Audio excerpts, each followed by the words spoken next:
Hello friends, welcome to Angel Maths Competition. Friends, आज की video का क्वेश्चन स्टार्टिंग करते हैं क्वेश्चन नंबर 291 से। तो देखिए, पहला क्वेश्चन इस वीडियो का बहुत ही अच्छा क्वेश्चन है। 7251 को 66 से विभाजित करने पर प्राप्त होने वाला भागफल क्या है। देखिए, 66 से भाग करने पर पूछा गया है कि भागफल ज्ञात करें। तो बहुत ही इजी क्वेश्चन है।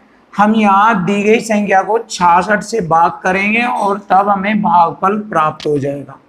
तो देखिए, 66 से भाग करेंगे 7251 को और इधर हमारा भागफल ज्ञात हो जाएगा। 66 एकम 66, 72 में से 66 घटाएंगे, एक 6 बचेगा, उतारेंगे 5। अब 66 का टेबल 65 पर नहीं चलता तो यहाँ पर 0 उतारेंगे और इसके बाद 1 उतारेंगे। अब ये संख्या होगी हमारी 651। अब 651 पर 66 का टेबल 9 बार चलता है। तो देखिए, 9 बार चलाएंगे, 9 छिक 54, 5 हासिल, 9 छिक 54 और 5 59, घटा देंगे। 11 में से 4 घटाएंगे 7, 4 रह गया। 14 में से 9 घटाएंगे 5, तो हमारा शेष बचता है 57 और भागफल प्राप्त होता है हमारा 109। तो जैसे कि हमसे क्वेश्चन में पूछा है कि क्वेश्चन में भागफल ज्ञात करें, तो हमारे क्वेश्चन का आंसर हो गया 109 भागफल, ऑप्शन बी है। अब हमारा क्वेश्चन 292 बहुत अच्छा क्वेश्चन है। देखिए, ध्यान से देखना।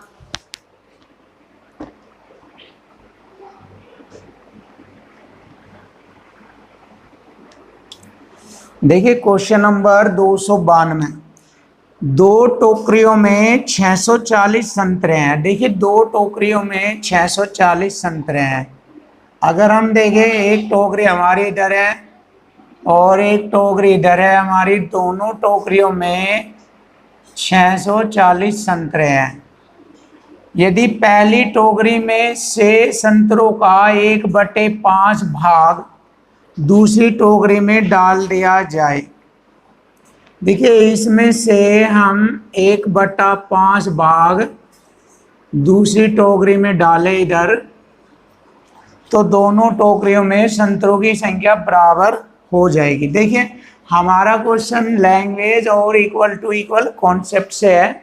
तो देखिए, यहाँ पर मैं लैंग्वेज लिख रहा हूँ और इक्वल टू इक्वल कॉन्सेप्ट को तैयार करूँगा। देखना, पहली टोकरी में से 1/5 भाग संतरों का 1/5 भाग दूसरी टोकरी में डाल दिया जाए, तो दोनों टोकरियों में संतरों की संख्या बराबर हो जाती है। तो पहली टोकरी में संतरों की संख्या कितनी है, ये ज्ञात करना है। तो देखिए, जब मैं 1/5 भाग दूसरी टोकरी में डालूंगा तो यहाँ पर कितना भाग बच जाएगा संतरों का। 5 में से 1 घटाएंगे, 5 में से 1 घटाएंगे, 4/5 भाग बच जाएगा। और जैसे कि उसने क्वेश्चन में कहा कि दोनों टोकरियों में संतरों की संख्या बराबर हो गई, तो यहाँ पर भी 4/5 भाग हो जाएगा जब 1/5 भाग आ जाएगा। तो देखिए, दोनों में संतरों की संख्या बराबर हो गई। देखिए, संख्या को यहाँ भागों में दिखाया गया है और दोनों के कुल 640 संतरे हैं। तो अब हमसे पूछा है पहली टोकरी में संतरों की संख्या। अब इसको हल कर लेंगे, 5 एलसीएम आ गया और अंश जोड़ेंगे, 4 + 4 8/5 बराबर हो गया 640। 8 × 8 64, 80 बार कटेगा, 5 की वर्ज गुणा करेंगे, 5 × 8 40, 400 बार। तो पहली टोकरी में संतरों की संख्या थी 400। देखिए, बहुत आसानी से क्वेश्चन हल कर दिया। पहली टोकरी में 400 संतरे थे, तो हमारे क्वेश्चन का आंसर हो गया ऑप्शन सी, 400 संतरे।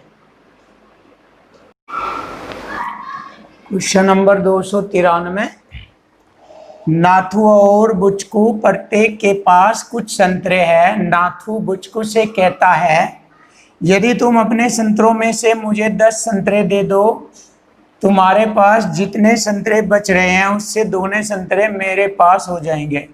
बुचकू उत्तर देता है, यदि तुम अपने संतरों में से मुझे 10 दे दो तो मेरे पास संतरों की वही संख्या हो जाएगी जो तुम्हारे पास शेष रह जाएगी। नाथू और बुचकू के पास कितने संतरे थे।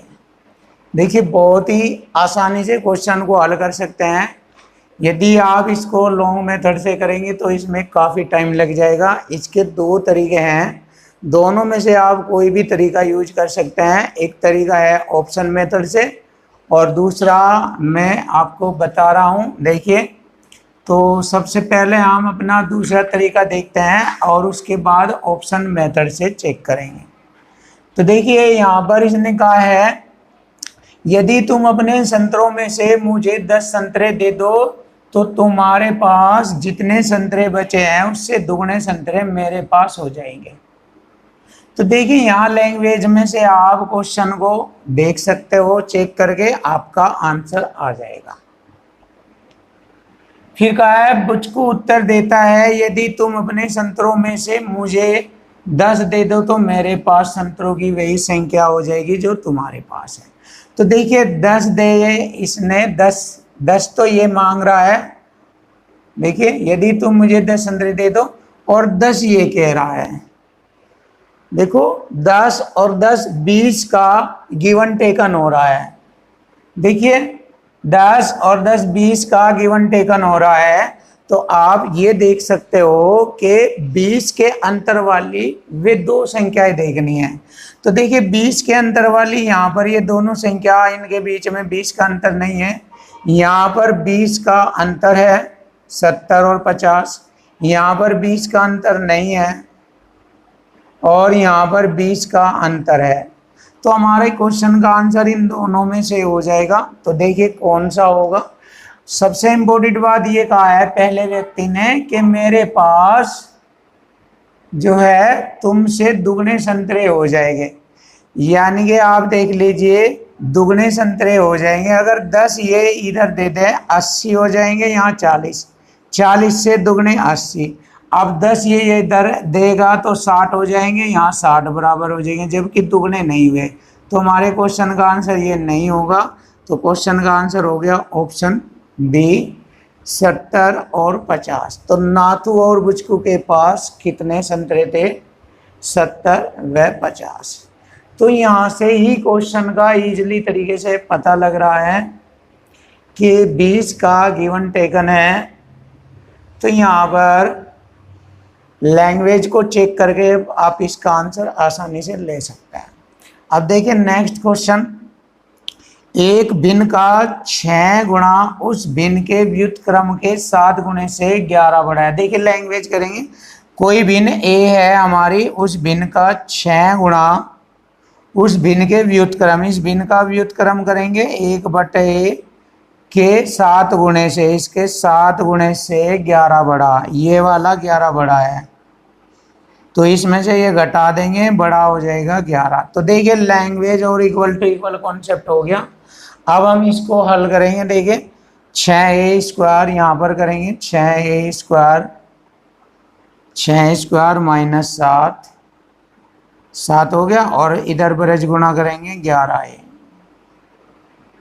अब 11a इधर ले लेंगे तो हमारा ये बन जाएगा 6a² माइनस 11a माइनस 7 बराबर 0। अब देखिए 6 7 42 के ऐसे दो फैक्टर करेंगे जिनका अंतर 11 है।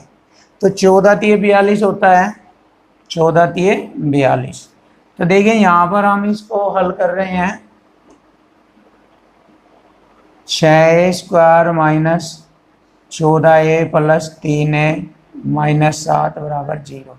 दो में कॉमन ले लेंगे, यहाँ पर 2a कॉमन आ जाएगा, 3a माइनस 7 प्लस 1 कॉमन आ जाएगा, 3a माइनस 7 बराबर 0। अब थोड़ा सा इसको ऊपर देखते हैं, यहाँ पर लिखते हैं इसका आंसर। इनमें से 3a माइनस 7 कॉमन आ गया और दूसरे में रह गया 2a जमा 1 बराबर 0। अब देखिए यहाँ पर इसकी कंपेयर 0 से कर लेंगे, 3a बराबर 7 हो जाएगा, a बराबर 7/3। अब यहाँ पर करेंगे 2a बराबर -1 होगा, a बराबर -1/2। तो देखिए माइनस के चिन्ह को छोड़ देंगे, हमारे क्वेश्चन का आंसर हो गया 7/3। तो वह भिन्न संख्या है 7/3, ऑप्शन बी है 7/3। क्वेश्चन नंबर 295, देखिए बहुत ही अच्छा क्वेश्चन है। यदि 27n4 11 से विभाजित होता है तो n का मान बताए। तो देखिए 11 से विभाजित होने का कॉन्सेप्ट मैंने काफ़ी बार बताया है आपको। तो यहाँ पर 11 से विभाजित होने के कॉन्सेप्ट के अकॉर्डिंग ही हम n का मान ज्ञात करेंगे। तो देखिए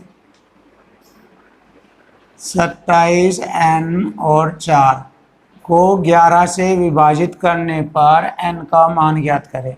जैसे कि मैंने बताया था कि दी गई संख्या के विषम स्थान पर आए हुए अंक और सम स्थान पर आए हुए अंकों के योग का अंतर 0 होना चाहिए। तो देखिए पहला ये विषम स्थान है, फिर ये सम स्थान है, ये विषम, ये सम स्थान है। तो विषम स्थान पर कितना है, 2 आ रहा प्लस n आ रहा, इनका योग करेंगे हम और इनका अंतर करेंगे। सम स्थान पर आया हुआ अंक 7 है और यहाँ पर 4 है। तो देखिए इनके अंकों के योग का अंतर 0 आना चाहिए। तो देखिए n के स्थान पर ऐसी कौन सी संख्या लें जिससे कि ये मान 0 हो जाए। देखिए 7 4 11 है यहाँ पर, तो 2 में कितना जोड़े यहाँ पर जो 11 हो जाए, क्योंकि इधर 11 है तो इधर भी 11 होगा, तो 9 जोड़ लेंगे, 9 और 2 11 -11, तो 11 - 11 0 हो जाएगा। देखिए तो n के स्थान पर आने वाला अंक है n बराबर 9। तो हमारे क्वेश्चन का आंसर हो गया ऑप्शन सी 9। बहुत ही अच्छा क्वेश्चन। अब नेक्स्ट देखिए 1812 में छोटी वह कौन सी छोटी संख्या जोड़ी जाए, यानी छोटी संख्या जोड़ने के लिए कह रहा है ताकि वह 7 11 14 से पूर्णतः विभाजित हो जाए। देखिए 7 11 14 का एलसीएम आता है 11 7 77 और इसमें से 7 ये ले लिया, 2 रह गया, 77 दूनी 154, यानी कि हमने 7 11 14 का एलसीएम 154 लिया है। तो 154 से 1812 को भाग देने पर हमें पता लग जाएगा कि इसमें कौन सी संख्या जोड़ी जाएगी और वह भी छोटी से छोटी। तो देखिए यहाँ पर हम इसको भाग देकर देखते हैं और पता लगाते हैं। 1812 में भाग देंगे 154 से। देखिए 154 से भाग दे रहे हैं, यहाँ पर एलसीएम 154 है, 154 एकम 154, ढाई ले 11 में तो 4 घटाए 7, यहाँ 7 में से 5 घटाए 2, उतारेंगे यहाँ पर 2। देखिए 154 एकम 154 एक बार चलेगा तो इससे कम रह जाएगा।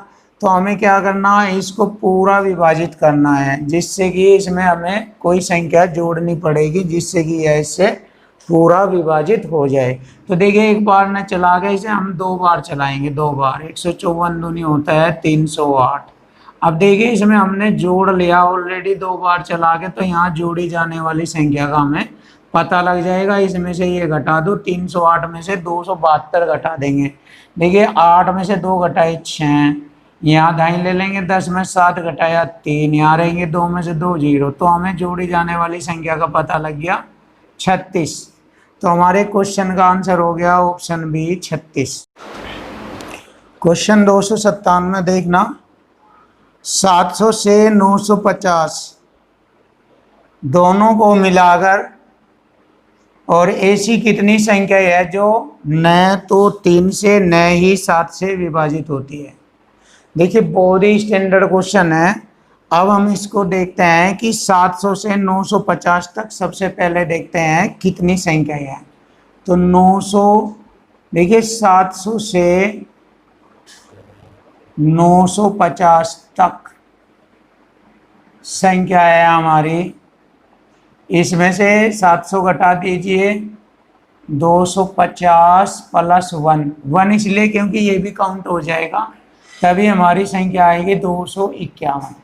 तो देखिए 700 से 950 तक हमारी टोटल संख्या होती है 251। अब जैसे कि इसने कहा है कि ऐसी संख्याएं बताओ वे कुल संख्या जो 3 से और नहीं 7 से विभाजित होती हैं। तो इन कुल संख्याओं में से वे संख्याएं घटाएंगे जो 3 से विभाजित और 7 से विभाजित और 21 से विभाजित होती है, तो उन्हें घटा देंगे तो हमारे क्वेश्चन का आंसर पता लग जाएगा। तो देखिए कैसे करते हैं।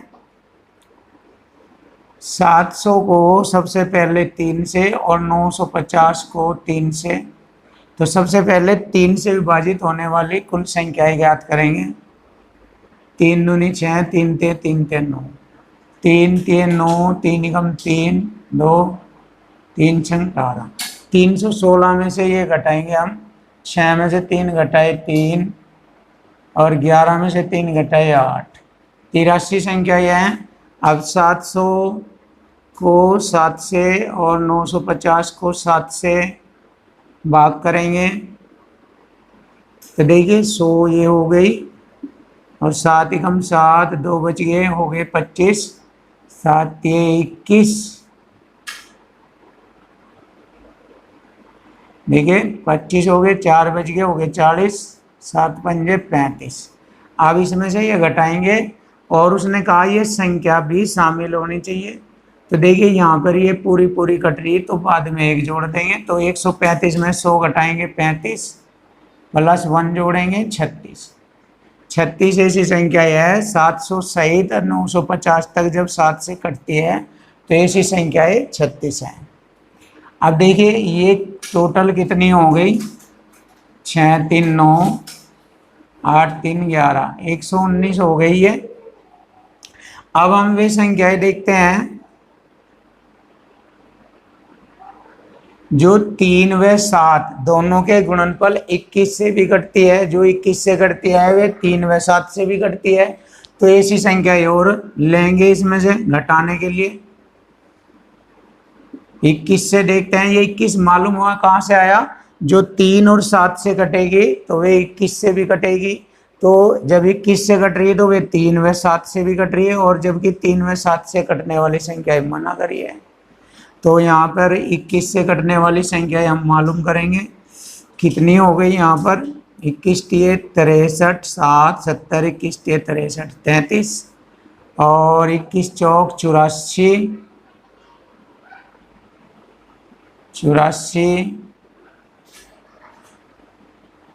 95 में से 84 घटाएंगे 11 और 110, 21 पंजे 105, चलिए 45 हो गई है। 45 में से 33 घटा दीजिए तो यहाँ से यहाँ तक आ जाएगी संख्या कुल कितनी है, 5 में से 3 घटाए 2, 4 में से 3 घटाया 1, 12 संख्या है। और ये 12 संख्याएं इसमें से घटा देंगे हम, क्योंकि 3 और 7 से कटने वाली कुल संख्याएं 119 है और इसमें 21 से कटने वाली संख्याएं भी आ गई है, तो वे घटा देंगे। कितनी रह गई, 107 रह गई।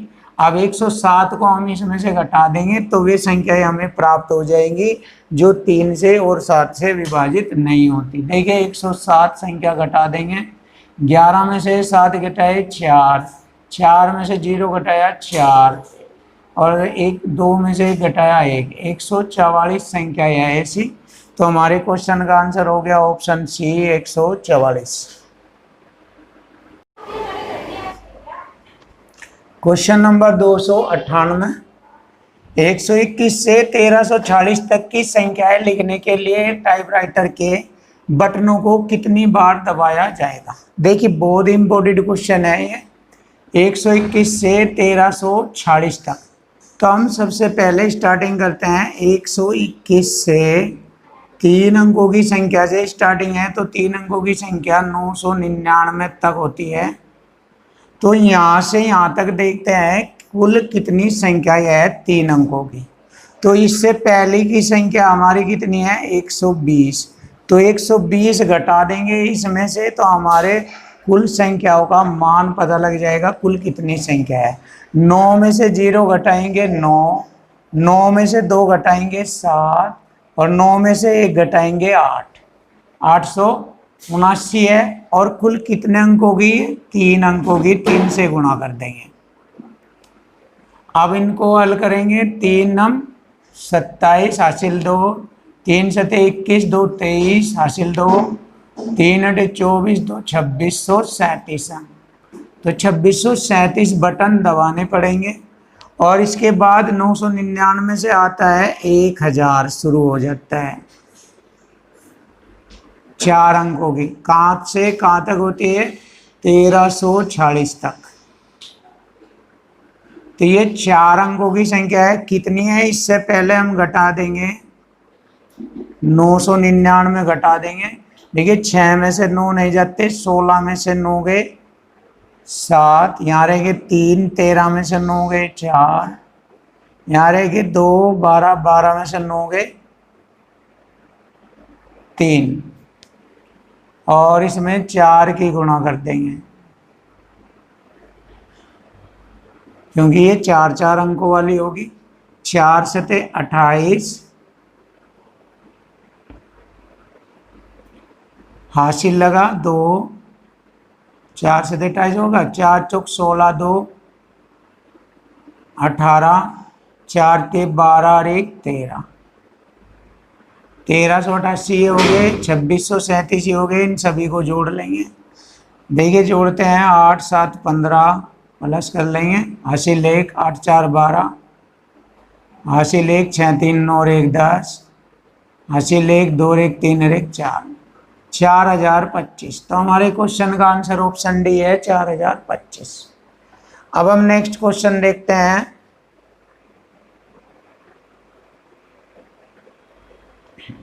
देखिए 2000 से 7000 तक ऐसी कितनी संख्याएं है जो पूर्ण वर्ग तथा पूर्ण घन हो।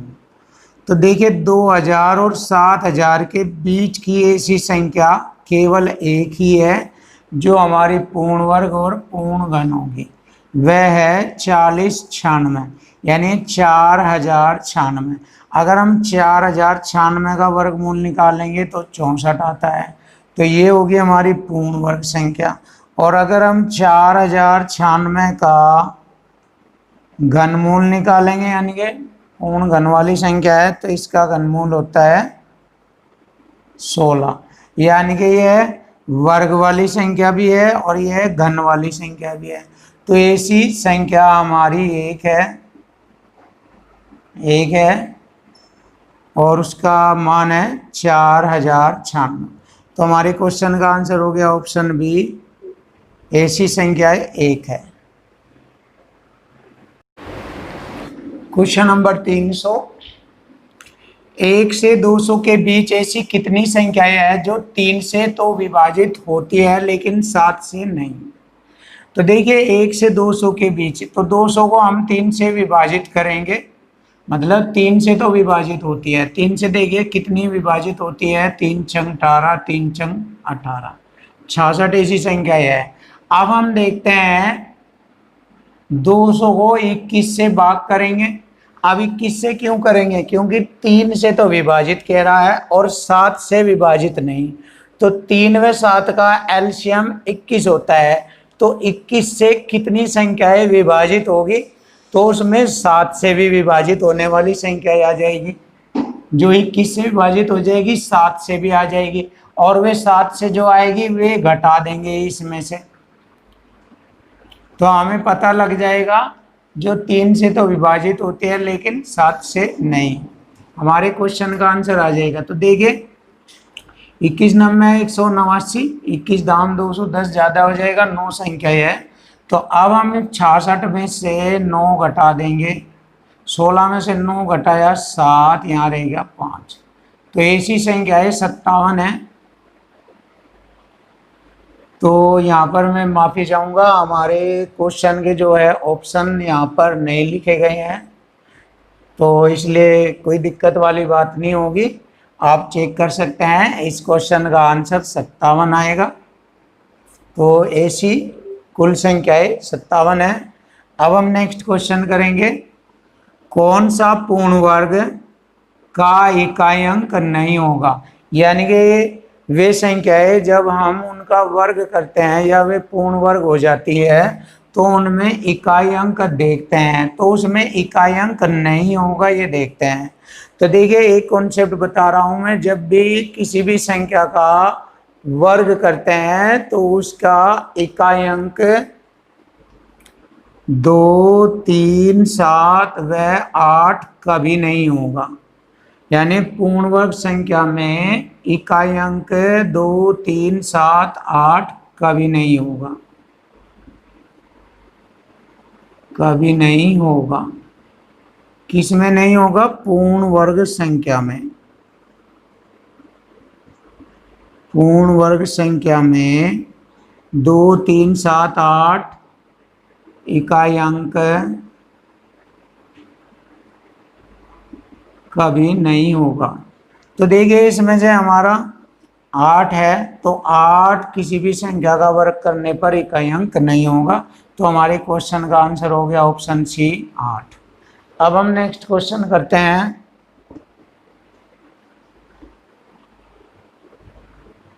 देखिए बहुत ही अच्छा क्वेश्चन है ये भी, क्वेश्चन नंबर 302।